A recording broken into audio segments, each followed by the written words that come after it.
Okay, good afternoon, everybody, and thank you for joining us for this panel. I'm Dan Gilmore. I'm a fellow here with CCRC, and I am a professor at Arizona State University in the United States in the journalism school, and I'm honored to be part of this and to be with you, and I again thank my longtime friend Dave Farber for having brought me into the community here. What goes on at CCRC is really spectacular. We're here to talk a bit about the future of the press in the context of what we're calling cyber civilization in this meeting. I'm going to just start with some observations that will describe something that I'm working on and that I hope is going to turn into something of a project involving both universities and beyond that. And then I'm going to ask my co-panelists, Hattori-san and Suzuki-san, to talk about how they observe all of this. And we've not tried to pin things down on purpose. We want to hear whatever the thoughts they have are about this topic. And I want to say that Hattori-san has been instrumental in helping me understand what I think I'm working on. So I'm not sure what I'm working on, but I think I know, and I thank him for helping. The central premise that I want to start with is that we talk a lot in the journalism world about the future of journalism, the future of news, and typically that means in the next 5 years or maybe 10. And I'm interested in that, but not really that interested. I'm interested in the future that goes far beyond that, and it's much more related to the notion of a cyber civilization. When we're beyond the immediate changes that we're going through, which are huge changes and profound, but into a world that is coming, assuming the world survives and the civilization survives. In the next few decades, we're going to be adding microprocessors and memory and machine learning and high-speed communications to everything in our environment. We're also going to be adding it to ourselves. It's not just this, I think, nightmarish scenario of Elon Musk putting a processor in our brain, which to me is a real nightmare, but something much more refined and that we don't even know how to describe yet in any serious way. But the technology of all kinds that's communications based is going to disappear, completely disappear into the environment, and that includes us.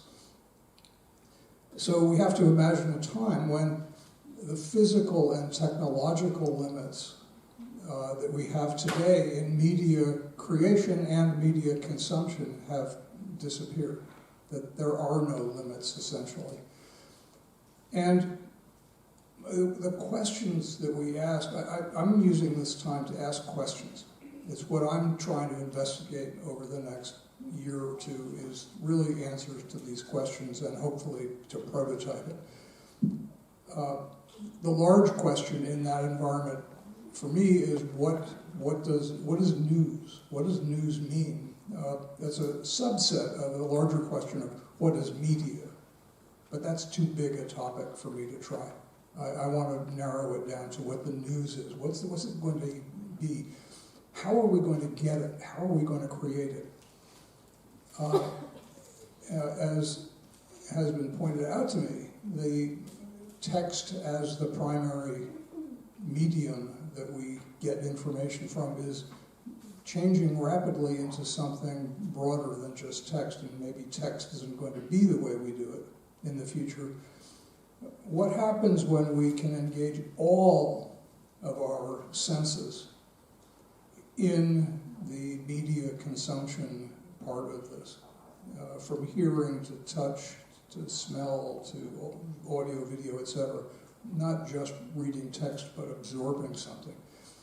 What role will humans play in news making?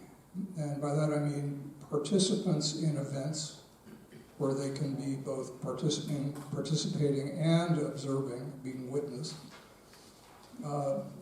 And what is that process going to look like? How are we going to perceive and experience news in that world?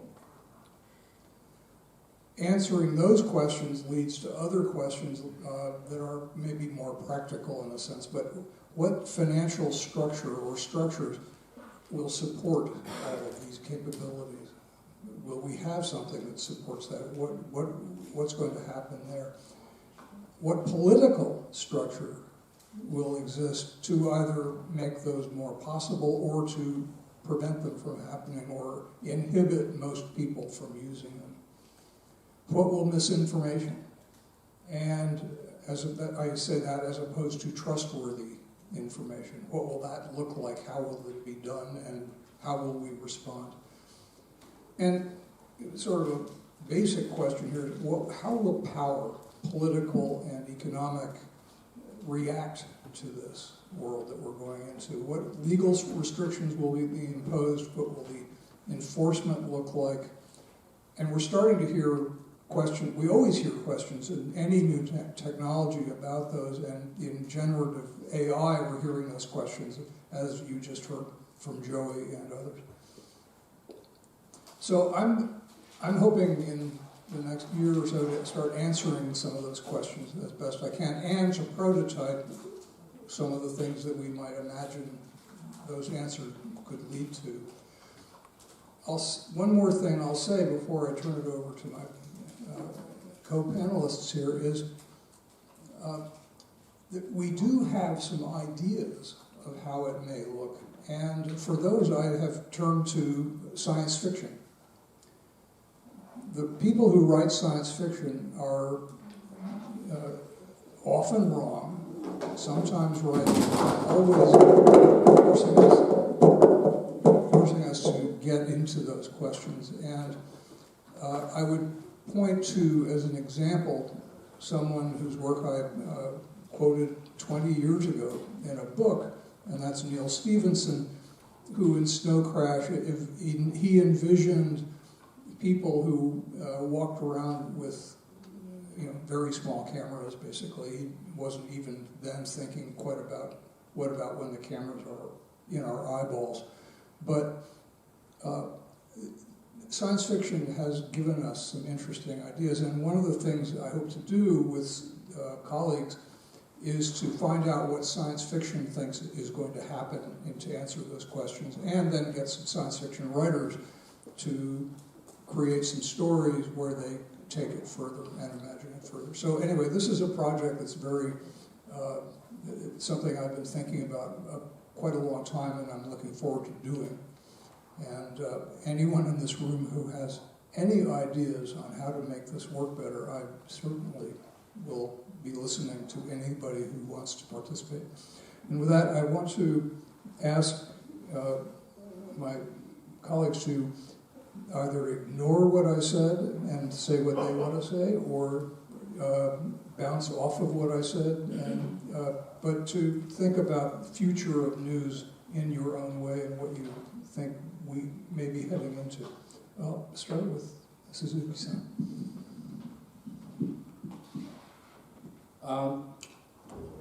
Tons of interesting focus points, and one of the things which the discussion reminded me is how we capture news every day, and in the old days we only knows about the news around us, very close to us, but nowadays we can hear the news from the other side of the planet, for example. That is easy. And one of the things I'm thinking about is, if we as a physical human, when I'm at the apartment, then we are in a private space. And in a classic sense, outside of the apartment is a public.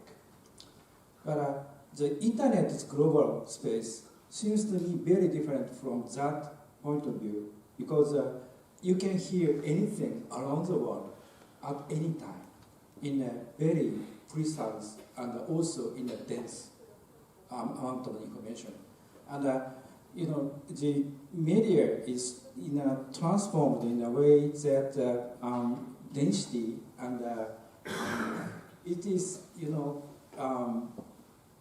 the information or news transcends very long distance physically.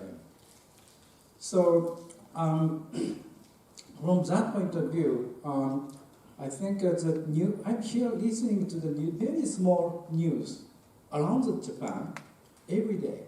In old days, I did not hear such kind of very small news, for example, in the Kyushu region. Nowadays, we are getting tons of amount of information, and it looks like we expect to have lesser news, but actually we are getting more and more news in the same amount of the bandwidth of the information I can get. So it's a kind of the compression seems to be overwhelming me. So I think we are, as the world changes and the compression ratio is getting higher and higher, we will be getting more and more overwhelmed by the amount of the news we are getting. And so one of the points I want to ask some of the guys like you as a journalist is want to filter some of the information to in an editable way. I mean, so that's first thought for me.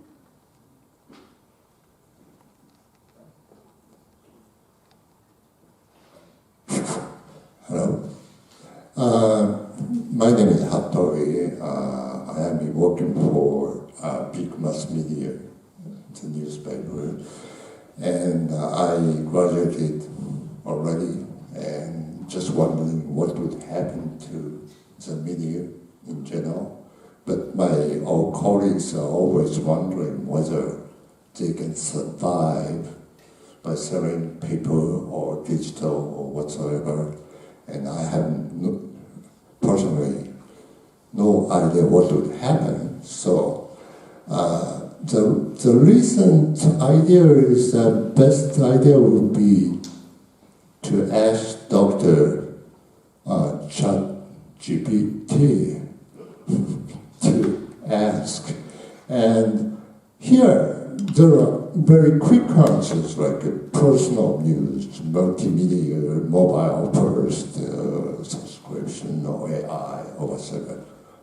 Yeah, that's it. I knew it. But that's not the name of my game. Because these news, as we define, as we know of, is based on algorithms and words, language. It's one-dimensional. It's the words, just like a programming.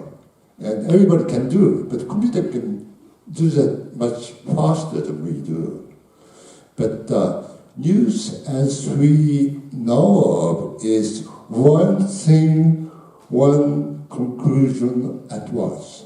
Not everything, everywhere, all at once. But the news in the internet is everything, everywhere, all at once. Is that the news? But the news we define is a one-dimensional logic.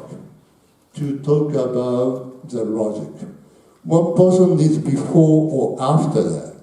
And what we should have one final conclusion. Because it's a curse of language to find out one conclusion out of everything. So the evolution of human civilization is based, it is said to be based on language, which was invented probably 50,000 years ago, And we learn to write words, letters, probably 3,000 to 4,000 years ago.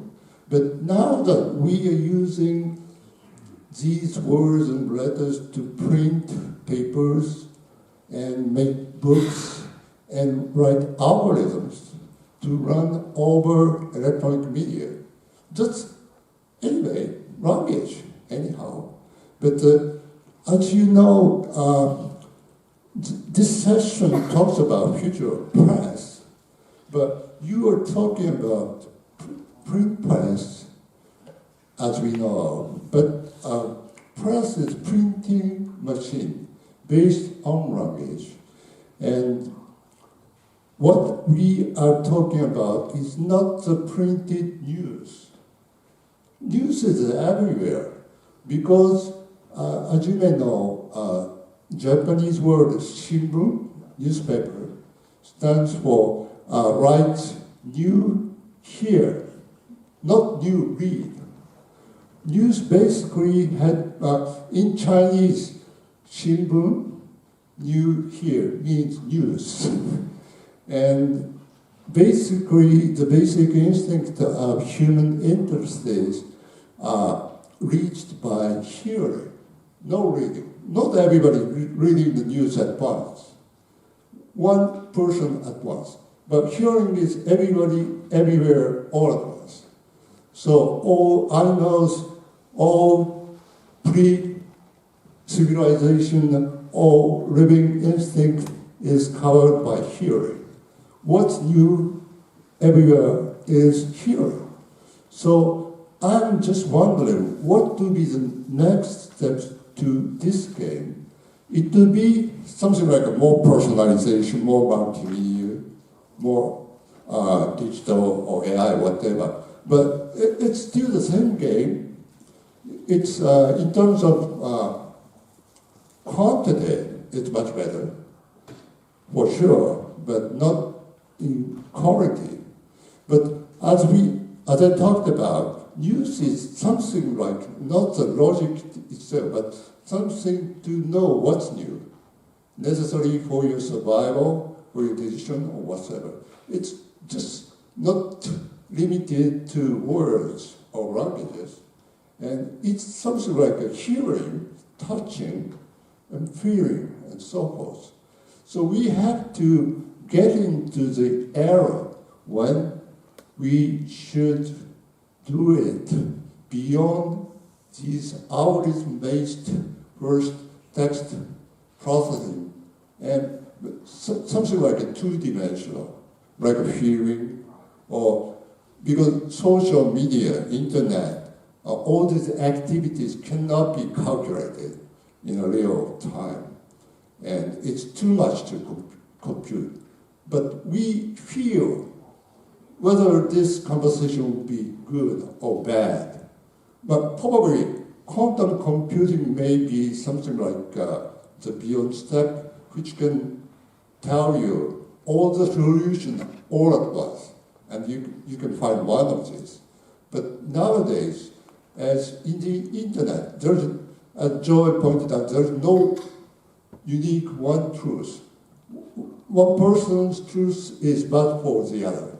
And we are living in a two-dimensional world where news has very multiple ways of understanding the reality, the present, and so forth.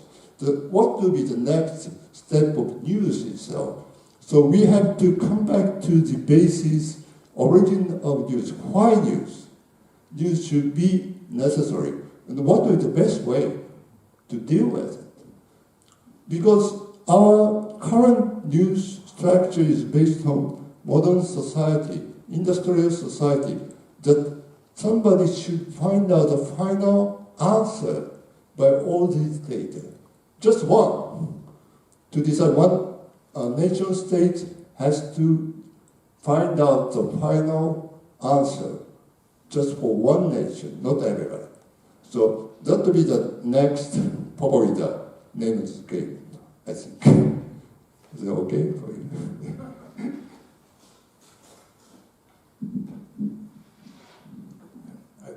think that helps us understand the complexity of the questions and where we're going to have to be thinking. And I especially appreciate the beyond words, that words alone are not enough, and that it was the best we could do for a long, long time. But we don't have to limit ourselves anymore, and that's, to me, very exciting, and also makes me wonder just how it's going to work to do that. But there's a tremendous opportunity here. I also believe not just something to be worried about. And I think we're not trying to figure out how today's journalists are going to keep doing journalism. That's not the goal here. We're going to go past that. Dave, do you have any thoughts about this? Yeah, a few miscellaneous comments maybe. If I look at, again, I can't follow news in Japan because I don't speak the language, and so it's sparse, but looking back at news in the US, or watching even CNN, what's happened is I now get exposed to every podunk town in the US that has a traffic problem or a gunshot or whatever. Essentially, the world is in front of me, and it's very difficult to focus, and very difficult to get anything out of it. Except, they had a hurricane in Miami. So what? I don't live in Miami. It's just a nice little side thing.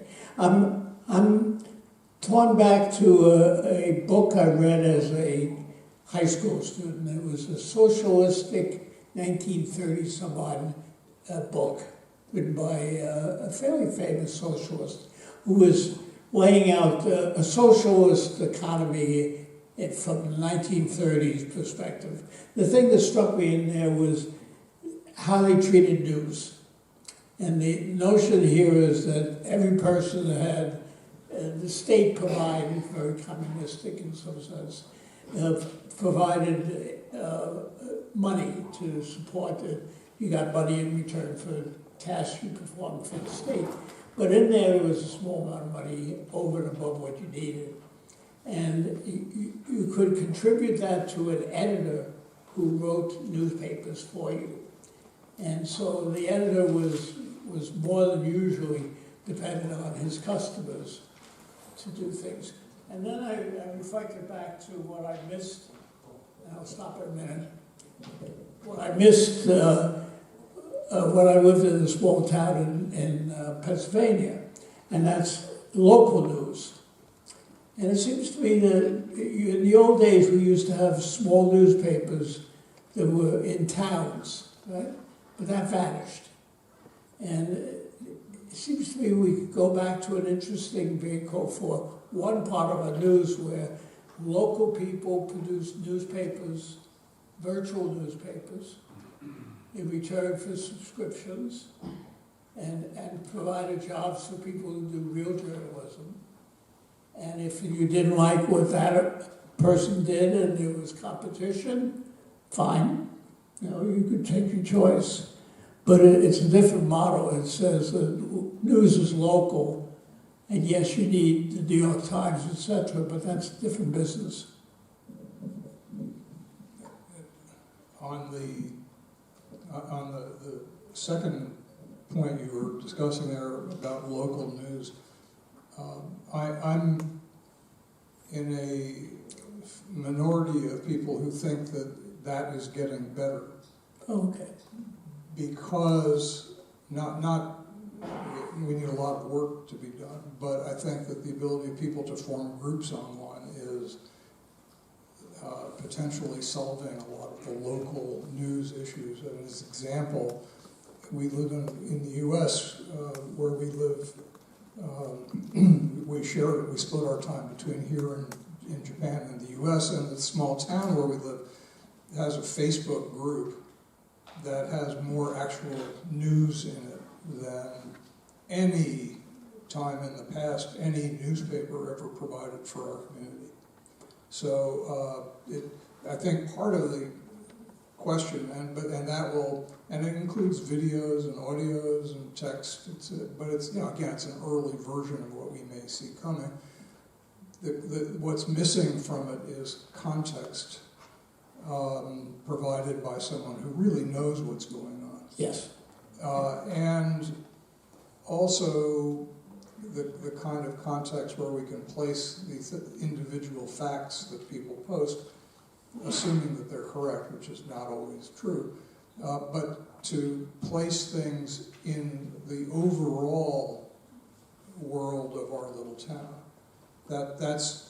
And that goes back to something that Neil Stevenson told me when we were talking about what he was saying, and he said, it's not enough just to provide data. You have to provide meaning for the data, and that, I think, is going to be, that could be one of the amazing uses of generative AI, is to not provide the only meaning as that we all agree is the single meaning, but good suggestions for people based on who they are and what their interests are. I'm talking in ways that will demonstrate I don't know really much yet, and I'm trying to learn. We have, I see, about 10 minutes to go. Do we have other questions or comments in the room or online? Dirk?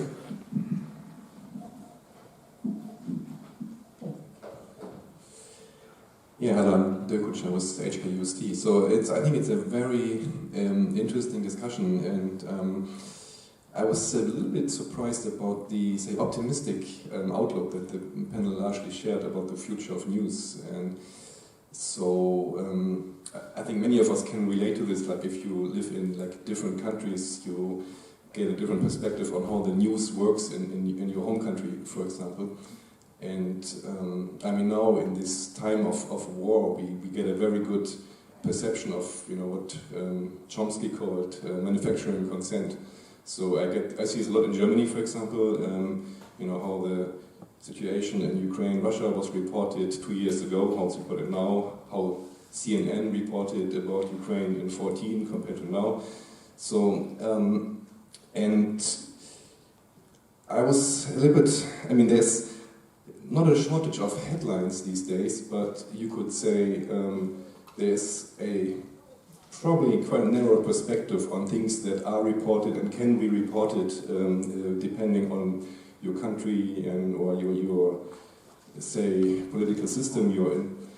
And there was an interesting article by the Israeli author Yuval Harari in the New York Times, I think just last week, about the potential dangers of, say, large language models and manufacturing consent for the news. So basically understanding typical arguments, typical ways of thinking and speaking gives a whole new degree of leverage to manufacturing consent, and to also eliminate certain viewpoints, or maybe even eliminate individuals by just creating so much hatred that people will get killed or something. So there was a really more pessimistic outlook on the future of news, and I just want to ask whether you have any reaction to this. That Harari piece was something some of us were talking about last week too, about the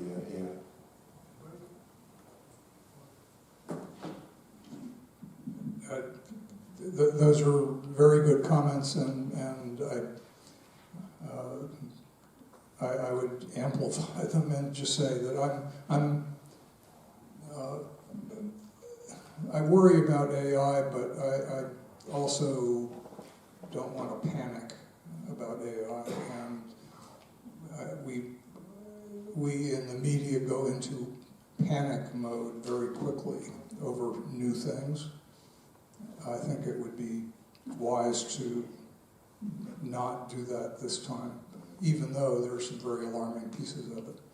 My worry about AI is focused mainly on the fact that it's highly centralized and it's completely opaque. We don't know how it works. And we're not going to be allowed to know how it works. That to me is the bigger danger, that a small number of large companies are going to control and decide how it works, but not tell anyone else. Assuming they know how it works, which may not be the case after a few more generations. Yeah, I do not concern about it will become AGI or it will be, but I have more concern on how it is used between the human and the computer interactions. And it will clearly affect how we are going to interact with the computers. Actually, it is already happening now. And also, the amount of text it's going to generate will affect the web ecosystem clearly. So I'm concerning about the entire feedback loop of the human and the computer system, web and the sort of AIs will pollute our information system on the web system. One last thing on the misinformation piece of it. I remain much more concerned that the Murdoch family media products go to millions of people every day, millions upon millions upon millions, and lie to them relentlessly and hold them in contempt. That strikes me as more of a problem than anything we've seen so far from AI. So, is there another? Yeah. Can I ask a question? So going back to your comment about the sort of the rebirth of local media through Facebook groups or what have you, a question for you and for Hattori-san. So does that mean we'll have to go through all of the relearning as a society about ethics of journalism and things of that nature as those grassroots organizations with no formal background in journalism like the two of you have? Will we have to go through all that again?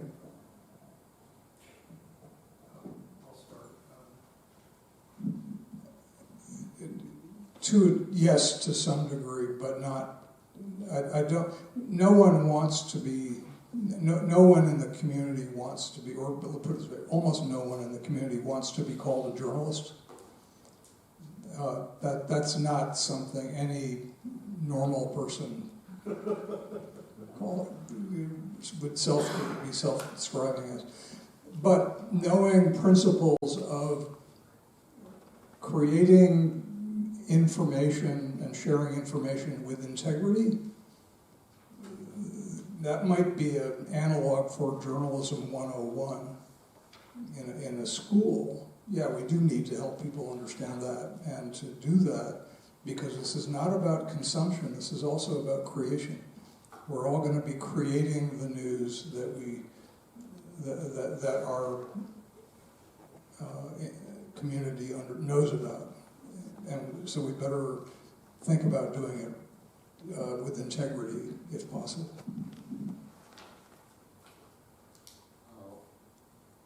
When we talk about journalism, it's a kind of 200-year compliance word for mass media.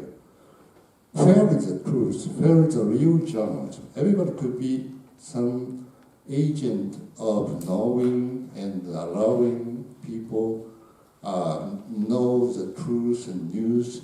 So virtually, probably in the future, there are going to be 8 billion newspapers all over the world. But what will be the structure of the news? Probably one big news should control everybody, or everybody should talk for themselves. But it will be the role of future AI to take care of all these differences to find out the most reliable answers out of this. I don't know whether we could do that, but probably quantum computing will be the best solution to find out all the answers, all at once. And everybody can watch all the choices and options to find out. Because when one video is controlled by one power, it's a prejudice of that agent to find out. But what could we find out the right answer out of 8 billion opinions all at once? No answer at all. Probably the dynamism to find out the best solution out of it. I find that, so to say, journalism, education is the best way that everybody should know, because everybody is a journalist. Everybody has its own opinion on reality. If we could put all these realities all together all at once through future internet, it would be the better world, probably much chaos, but much better civilization whatsoever, I think. I went too far? That's okay. I think we're out of time. I want to especially thank the CCRC staff for all the hard work they've done to make this thing work. Thank you. I can second that. Thank you, Dan. I think that's a very good